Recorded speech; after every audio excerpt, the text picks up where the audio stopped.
अस्सलाम वालेकुम प्यारे बच्चों। आज हम सेकंड टर्म का पहला सबक सबक नंबर 10 कसीर रुकनियों की तकसीम देखने वाले हैं। ठीक है, इसके अंदर शुरुआत अगर आप देखेंगे तो हर सबक की जो शुरुआत है आइए ज़रा याद करें। आइए ज़रा याद करें का मतलब ये है कि इसको आपने पहले पढ़ चुके हैं, उसका आपको इयादा करना है, रिवीज़न करना है, उसको वापस याद करना है। ठीक है, मिसाल के तौर पर पहली जो चीज़ दी हुई है हमको, ये पहली यहाँ क्या है, 2a जमा 3a बराबर है। ये जो a है जब भी इस तरीके का लिखा हुआ रहेगा, यहाँ देखो ये मैंने लिखा 5x। x जो कहलाता, ये आपको मालूम है लेकिन फिर भी मैं आपको समझा देता हूँ, ये कहलाता मुतगय्यर, और x के साथ जो ज़रब में रहता उसको बोलते हैं अपन ज़रीब, उसको कहते हैं ज़रीब। जब भी दो कसीर रुकनियों की जमा करते अपन या तफरीक करते तो उनका मुतगय्यर एक जैसा होना चाहिए। तो यहाँ गौर से देखते हैं अपन, इसका जो मुतगय्यर है इस मसवात के अंदर, इसका मुतगय्यर भी ए है और इसका भी मुतगय्यर ए है, बराबर है। तो जब भी मुतगय्यर एक जैसे रहते तो ज़रीबों की जमा होती, ये ज़रीब और ये ज़रीब, ये दोनों की आपस में जमा हो जाएंगी। तो 3 और 2 5 और ये ए लिखेंगे आप। ठीक है, मुतगय्यर भी एक जैसा होना चाहिए और उसका दर्जा भी एक जैसा होना चाहिए। मिसाल के तौर पर मैंने यहाँ अगर ऐसा लिखा 5a जमा 6b, बोलो जवाब क्या होगा इसका? 5a जमा 6b क्या होगा? बहुत सारे बच्चों के दिमाग में के ख्याल आ रहा होगा कि 11ab होगा, है ना, अलग अलग ख्याल आ रहे होंगे। तो सबसे बड़ी बात यह है कि ये दोनों की आपस में जमा नहीं होती, ये 5a जमा 6b ही होगा। आई बात समझ में? क्योंकि यहाँ मुतगय्यर अलग अलग है, यहाँ मुतगय्यर a है, यहाँ मुतगय्यर b है। ठीक है, अगर मुतगय्यर अलग अलग रहते तो इनकी जमा नहीं होती, तो इसलिए यहाँ इनकी जमा नहीं होंगी, हम इनको जैसा का वैसा लिख देंगे। इसी तरह जमा और तफरीक की हद तक क्या ज़रब और तकसीम होती, सिर्फ अपन जमा और तफरीक की। अब यहाँ देखो, यहाँ अगर देख रहे हैं अपन, यहाँ मुतगय्यर b है, यहाँ पर भी मुतगय्यर b है, मतलब दोनों मुतगय्यर एक जैसे है, इसलिए ज़रीबों की ये जो 7 और 4 ये क्या कहलाते हैं? ज़रीब। तो इनकी क्या होंगी? तफरीक होंगी, क्योंकि बीच में तफरीक की अलामत है। 7 में से 4 गए 3, मुतगय्यर कौन सा है अपना? b, ये लिख दिया हमने भी। ठीक है, अब ज़रब का अमल है, ये आपके समझ में आ गया हो। अब ये इसकी ज़रब करना है, ज़रब कैसा करेंगे? तो ये 3p है तो यहाँ लिखेंगे अपन 3p ज़रब। इसके पास कुछ नहीं है तो अपन ये समझते कि इसके पास क्या है? 1 है ज़रब। जब ज़रब करते अपन तो मुस्तकिल अदद, ये जो 3 जो ज़रीब है इसकी कीमत फ़िक्स रहती, इसको बोलते हैं अपन मुस्तकिल। तो मुस्तकिल अदद की ज़रब मुस्तकिल अदद के साथ होती और मुतगय्यर की मुतगय्यर के साथ होती। तो जब 3 की p के साथ ज़रब करेंगे अपन तो होगा 3 का 3 ज़रब p ज़रब p की कुव्वत 2। यहाँ पर आपको कुव्वत नुमाओं का उसूल याद रखना पड़ेगा कि जब दो मुतगय्यर एक जैसे हो और उनके दरमियान में ज़रब की अलामत है, यहाँ कुछ भी नज़र नहीं आ रहा, मतलब इसकी कुव्वत कितनी है? 1। तो ऐसी हालत में 3 का 3 हो जाएगा और ये p की कुव्वत 1 और p की कुव्वत 2, तो यहाँ लिखते हैं अपन p की कुव्वत 1 जमा 2 बराबर कितना हो जाएंगे? 3 ज़रब p की कुव्वत 3। ये पूरा मैंने आपको एक्सप्लेन कर दिया कि ज़रब करते टाइम ज़रीब की ज़रीब के साथ और मुतगय्यर के मुतगय्यर के साथ ज़रब होती। तो 3 का 3। अब p की इसके साथ ज़रब करा तो जब भी दो मुतगय्यरों की ज़रब करते हैं अपन, जैसे एक काटा मैंने x ज़रब x की कुव्वत 4, तो यहाँ x के ऊपर कुछ नहीं दिख रहा, मतलब इसके ऊपर क्या रहता है? 1।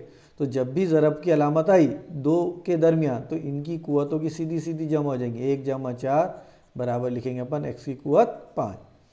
फिर मिसाल के तौर पर मैंने लिखा y की कुव्वत 5, फिर बीच में अलामत लगाया मैंने ज़रब की, फिर लिखा मैंने y की कुव्वत 10, तो क्या होगा? फिर लिखेंगे अपन y की कुव्वत 5। अब ये जो अलामत है बीच में ज़रब की, ऊपर में जाने के बाद काय की अलामत बन जाती है? जमा की, लिखेंगे अपन जमा 10।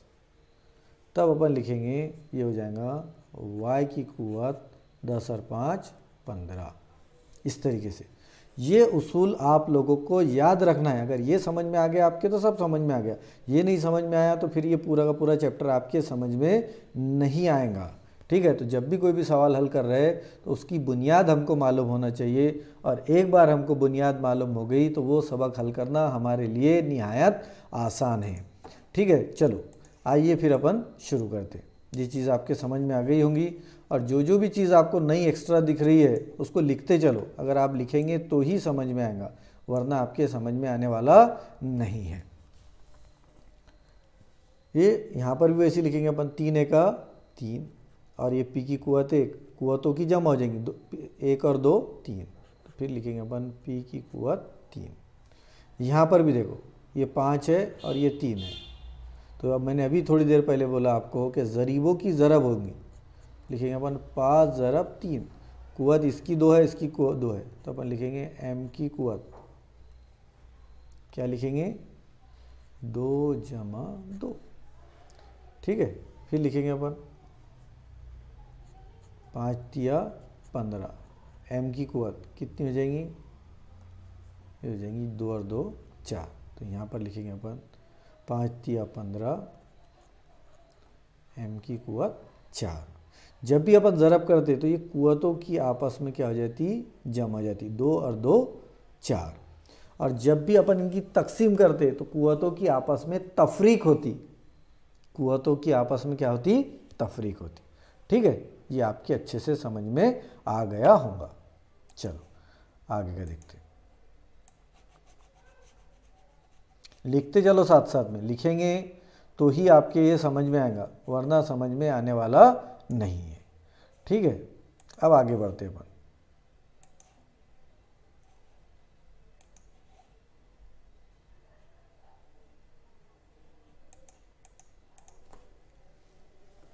अब ये सवाल कैसे हल करने का, ठीक है ना। अब इसको कैसे हल करेंगे, 5वें नंबर के सवाल को, ये अपन देखेंगे। तो यहाँ लिख देता हूँ मैं, ये जो सवाल है जैसा का वैसा, ये लिखा मैंने 2x जमा 5y, ब्रैकेट के बाहर देखो क्या है, ब्रैकेट के बाहर है 3/x। अब इसका मतलब क्या, ये 3/x की ज़रब हर एक के साथ है। ठीक है, तो ये देखो ये लिखा मैंने 2x, फिर इसकी ज़रब, ये जो ज़रब है ये लिखा मैंने ज़रब 3/x, फिर बीच में अलामत क्या की है, जमा की, फिर मैं वापस जमा की अलामत लगाता हूँ, फिर क्या है 5y, फिर वापस ज़रब, फिर क्या लिखूँगा मैं 3/x। अब इसको हल करो, जब अपन हल करते तो अपन देखते कि x से x कट जाएगा, यहाँ क्या बचेगा 3 दूनी 6, यहाँ पी वर्ली 6 बच रहा है। ठीक है, फिर बीच में अलामत क्या की है, जमा की, ये अलामत जमा की जैसी की वैसी, ये जो अलामत है ये लगाया अपन ने। अब यहाँ y है, यहाँ x है, ये आपस में कटेगा नहीं, और 5 की ज़रब होंगी किसके साथ, 3 के साथ, 5 की ज़रब 3 के साथ करेंगे अपन तो हो जाएगा वो 15। y कहाँ है, ज़रब में है, मतलब शुमार को निंदा में लिखेंगे अपन y/x। तो इसका जो जवाब आएगा वो आएगा 6 जमा 15 y/x, ये इसका जवाब आएगा। ठीक है, मतलब इसका मतलब ब्रैकेट के बाहर है, मतलब इसका मतलब ये हुआ कि 3/x की ज़रब हमको ये 2x से भी करना है, और 3/x की ज़रब हमको 5y से भी करना है। ठीक है, अब इसी तरीके से अपन छठा सवाल हल करेंगे, ध्यान दीजिए।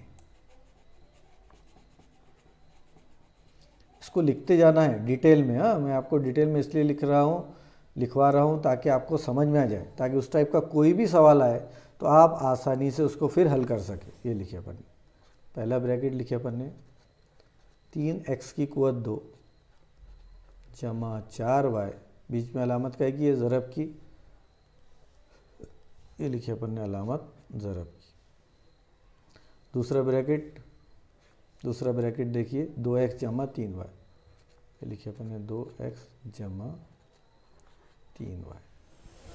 अब इसको समझो, मैं इसको आपको पूरा डिटेल में समझाता हूँ। इसका मतलब हुआ ये जो 3x की कुवत 2 है, पहले इसको इससे पूरे ब्रैकेट को ज़रब करना है, फिर उसके बाद 4y से, ये जो 4y दिख रहा है इससे पूरे ब्रैकेट को ज़रब करना है। ठीक है, चलो शुरू करते हैं। ये लिखा मैंने 3x की कुवत 2। ठीक है, फिर ज़रब की अलामत, ये जो ज़रब की अलामत है नहीं भी लगाए तो चलेगा। ठीक है, ये मैं यहाँ से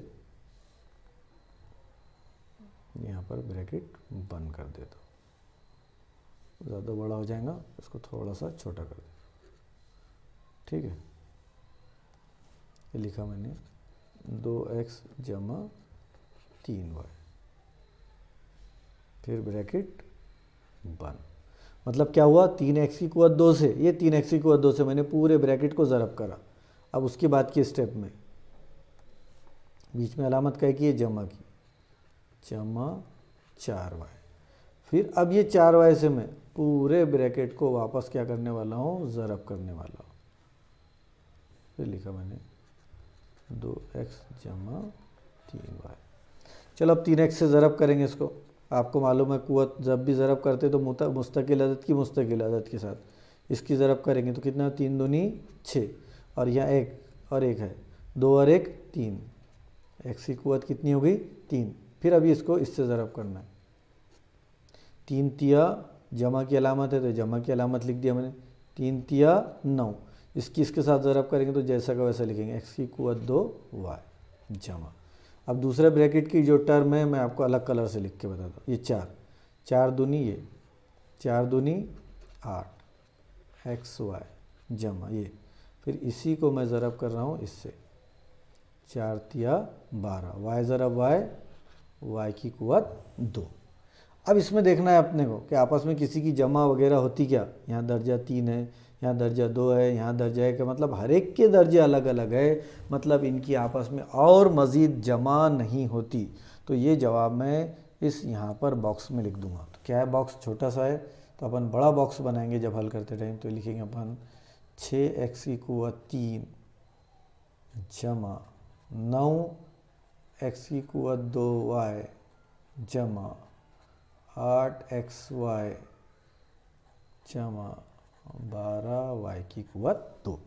ये हो गया हमारा जवाब। ठीक है, मतलब ये हो गया कि यहाँ तक के का पार्ट हमने 7वीं जमात तक, 7th स्टैंडर्ड तक पढ़ चुके। अब उसी का अब यहाँ पर अपने को आगे में इस्तेमाल सीखना है। ठीक है, चलो मिसाल नंबर अब 1 देखते। मिसाल नंबर 1 के अंदर ये देखो, ये पहला ब्रैकेट है और ये दूसरा ब्रैकेट है। ठीक है, पहले हो सकता है आपको 7वीं क्लास तक सिर्फ जमा जमा का भी था, अब इसमें थोड़ा सा तफरीक का भी। अब ये 3x से पूरे ब्रैकेट को ज़रब करना है तो ये लिखूंगा मैं 3x की कुवत 2। दूसरा ब्रैकेट में क्या है, 4x की कुवत 3, लिखेंगे अपन 4x की कुवत 3 वज़ा 3x की कुवत 2। ठीक है, फिर उसके बाद दूसरे ब्रैकेट में क्या है, ये देखो ये टर्म वज़ा 2x, यहाँ लिखे अपन ने वज़ा 2x। फिर वापस ये ब्रैकेट लिखना है, ब्रैकेट क्या है, 4x की कुवत 3 वज़ा 2x की कुवत 2। ठीक है, चलो अब हल करते हैं अपन। हल करेंगे इसकी ज़रब इसके साथ, 4 तिया 12। जब मुतगय्यरों की ज़रब करते और मुतगय्यर एक जैसा रहा तो कुवत तुमाओं की जमा हो जाती, तो 2 और 3 कितने हो जाएंगे, 5। अपन लिखेंगे x की कुवत 5। यहाँ इसकी अलामत कुछ नहीं है तो जमा, जमा वज़ा वज़ा। यहाँ लिखेंगे अपन 3 तिया 9, ये 3 की इसके साथ ज़रब कर रहे हैं अपन, 3 तिया 9, फिर x ज़रब x, x की कुवत 4। ठीक है, अब आगे बढ़ रहे हैं अपन। ये हो गया पहला पार्ट। दूसरा पार्ट देखेंगे अपन, अब इसकी इसके साथ ज़रब कर रहे हैं, वज़ा की अलामत है, जमा वज़ा वज़ा, 4 दूनी 8, इसकी कुवत 1 और इसकी कुवत 3, 3 और 1 4। यहाँ लिखेंगे अपन इसकी कुवत कितनी होगी, 4 होगी। फिर उसके बाद ये भी वज़ा है और ये भी वज़ा है, देखो ये दोनों भी वज़ा है, तो वज़ा वज़ा क्या हो जाएगा यहाँ, जमा। फिर लिखेंगे अपन 2 दूनी 4, ये कुवत 1 और ये कुवत 2, तो अपन लिखेंगे 4x की कुवत 3। अब यहाँ देखो वापस हल करेंगे अपन। कोई कुवत 5 वाला है क्या? नहीं है, इसलिए अपन ने 12 x की कुवत 5 एक जैसे। अब यहाँ देखो, यहाँ पर भी कुवत 4 है, यहाँ पर भी कुवत 4 है, तो वज़ा 9 और वज़ा 8 कितने होते हैं? वज़ा 17, वज़ा 17 x की कुवत 4। अगर ज़रीब एक जैसे रहे और उनका दर्जा भी एक जैसा, दर्जा मतलब कुवत, सबसे ये जो कुवत है इसको बोलते हैं अपन इसका दर्जा, इसका भी दर्जा 4 है, इसका भी दर्जा 4 है, तो वज़ा 9 और वज़ा 8 वज़ा 17 जमा 4 x की कुवत 3। अब देखो इसका दर्जा 5 है, इसकी दर्जा 4 है, मतलब ये दोनों की भी आपस में जमा होती नहीं, ना जमा होंगी ना तफरीक होंगी। इसी तरीके से इसका दर्जा 4 है, इसका दर्जा 3 है, मतलब इनकी भी मज़ीद जमा व तफरीक नहीं होंगी, मतलब ये यहाँ पर इसका मामला ख़त्म हो गया। ठीक है, अब अपन बढ़ते आगे। ये देखो इस तरीके से अपना समझ आएगा। ठीक है, अब अपन आगे बढ़ते, आगे देखो दूसरा सवाल हल करेंगे। ये यहाँ पर भी वैसा ही करना है। क्या है पहला? 4x और दूसरा क्या है? वज़ा 5। अब देखो 4x से किसको ज़रब करना है? नहीं सॉरी, ये गलत हो गया, इसको देखो दोबारा। यहाँ पर ज़रब की अलामत नहीं है, यहाँ सीधा सीधा क्या करना है? तफरीक करना है। अब इसको देखो कैसा करना है, यहाँ गौर से देखो। 4x है और बीच में अलामत तफरीक की है, तो फिर इसलिए अपन लिखेंगे 4x वज़ा 5। अब देखो जब भी ब्रैकेट के बाहर अलामत मनफी की रही तो अंदर वालों की सबकी अलामतें क्या हो जाती? चेंज हो जाती, सबके अलामत चेंज हो जाएंगी। इसकी अलामत कुछ नहीं दिख रही हमको 3 की, तो यहाँ पर इसकी अलामत जमा रहती है, जमा काय में तब्दील हो जाएंगी वज़ा, और ये जो वज़ा है ये काय में तब्दील हो जाएंगी जमा, और ये जो जमा है ये काय में तब्दील हो जाएंगी वज़ा। तब अपन लिखेंगे वज़ा 3x की कुवत 2 ये हो जाएगा जमा 7x, और ये हो जाएगा वज़ा 8। अब लिखते वक्त, हल करते वक्त सबसे बड़ी कुवत वज़ा 3x की कुवत 2 और दूसरा वज़ा 3x की कुवत 2 वाला सवाल है क्या? नहीं है, तो इसको जैसा का वैसा रख देंगे। अब x वाला देखो, ये भी x वाला है और ये भी x वाला है, 7 और 4 11x। ये वज़ा 5 है, ये वज़ा 8 है। वज़ा 5 मतलब मनफी, माइनस में। इसका मतलब ये हुआ कि मैं पहले 5 रुपये कर्ज़े में था, फिर और 8 रुपये कर्ज़े में हो गया, मतलब क्या हो गया? मेरा कर्ज़ा बढ़ गया, तो ये हो गया अपन वज़ा 13। आई बात समझ में? इस तरीके से सवालात हल करना है, इनकी जमा और तफरीक। मैं क्या बोल रहा हूँ उस पर ध्यान दो।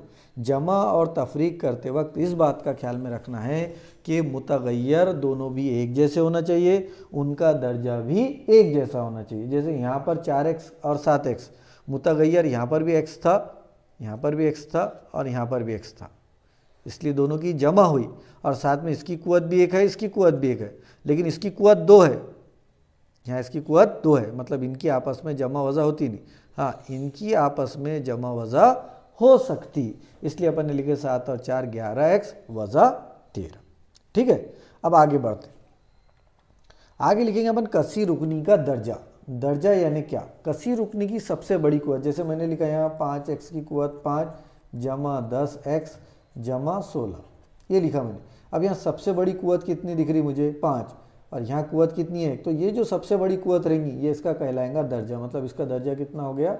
5।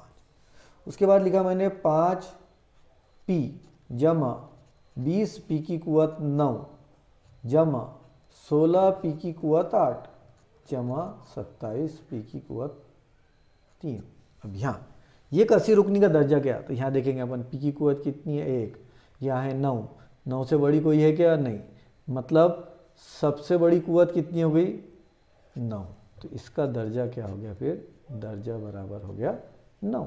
सबसे बड़ी कुवत कसी रुकनी का क्या कहलाती? दर्जा। अब यहाँ देखो कसी रुकनी, यहाँ इसका दर्जा 1 है, यहाँ इसका दर्जा 2 है, तो सबसे मुतगय्यर का सबसे बड़ा कुवत कितना है? 2 है, यानी इसका दर्जा कितना हो गया? फिर 2 हो गया। अब यहाँ देखो मिसाल नंबर 2 में, मिसाल नंबर 2 के अंदर देखते हैं अपन कि यहाँ पर इसकी कुवत 2 है, 5 है, यहाँ 1 है, 3 है, तो सबसे बड़ी कुवत कितनी है इसकी? 5 है, तो मतलब इसका दर्जा कितना